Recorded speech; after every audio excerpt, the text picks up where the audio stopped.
Sasikhona la eSwazini, silapha yana emzini sevela busha ngesicu ngaleso sikhathi senkosi ubaba inyanga yezulu. Yathi inkosi ikhona nje epulpit imile lapha esabatheni lasemini. Uyokhumbula ubaba ngoba wayekhona. Bayikhumbula nabanye ababekhona ngaleso sikhathi. Uthi ubaba sikhona lapha yana la eSwazini khona iduze nje.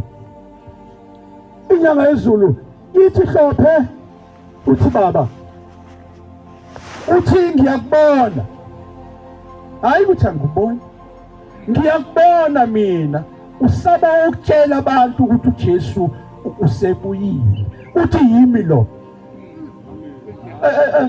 eshaya isifuba, ethi yimi lo. Baba ungikhuze amaqamba mama. Uthi yimi lo uJesu usebuyile.